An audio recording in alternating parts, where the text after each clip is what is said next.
вистина. Сега сме 2020-тите.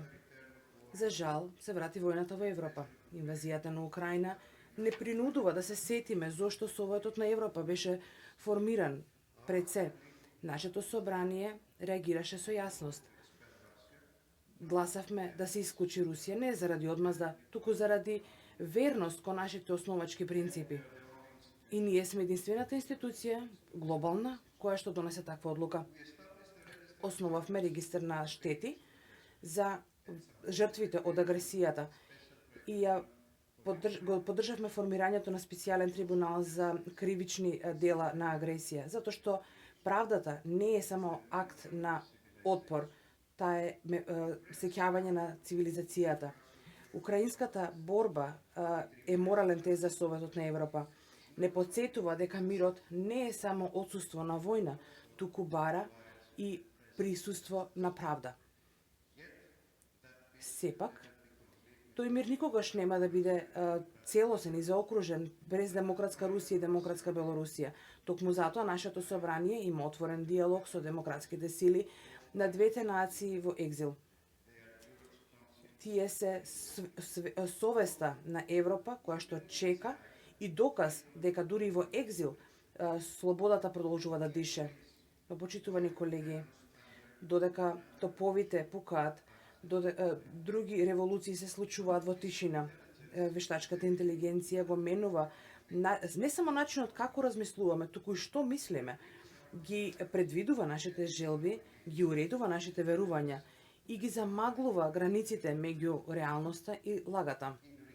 Како одговор, Советот на Европа создаде рамковна конвенција за вештачка интелигенција, првиот глобален договор, за да осигури дека технологијата е во служба на човештвото, а не обратно.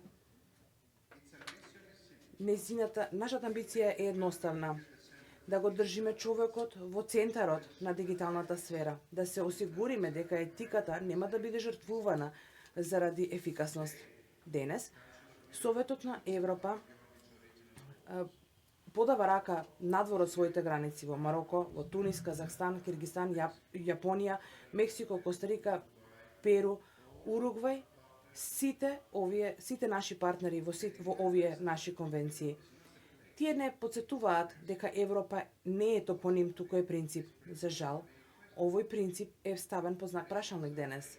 Неодамнишното истражување на јавното мислење, драги колеги, откри дека околу 1/3 од младите европејци преферираат силно лидерство наспроти демократија.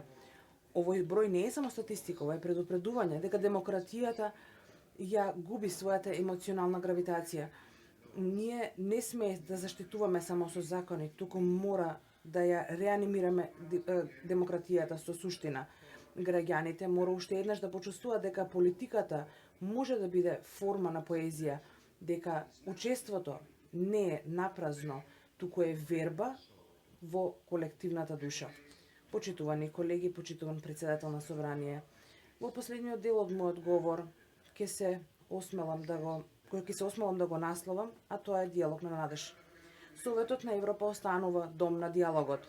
Во рамки на собранието се представници на над 50 парламенти, вклучително и на Кнесетот и на Палестинското собрание.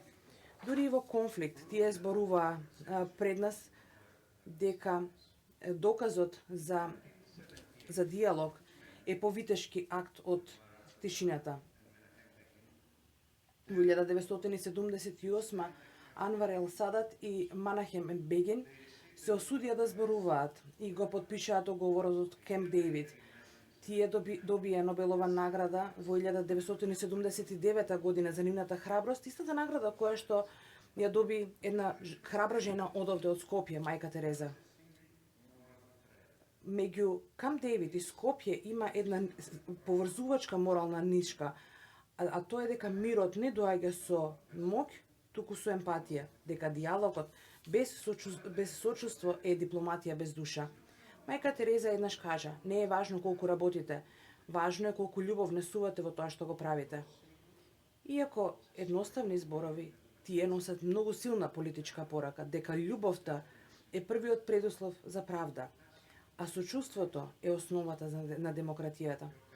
Вашата држава, почитувани пријатели, од секогаш беше место каде се среќаваат историите, каде постојат во соживот јазиците и каде што се преплетуваат религиите. Вие знаете дека соживотот не е теорија, туку е акт на преживување. Вие знаете дека мостовите се многу подобри од границите.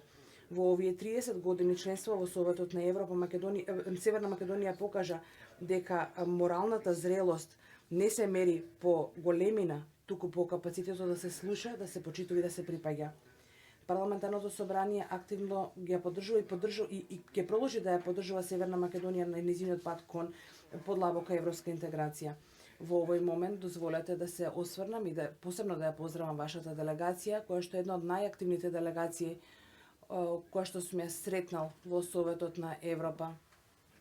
И секако ќе дадам особено почитување до амбасадорката Светлана Гелева, која што е најдобриот амбасадор кој што може да го имате во Советот на Европа и навистина, верувајте ми, искрено го кажувам, ова работи одлична работа. Од срце кажувам дека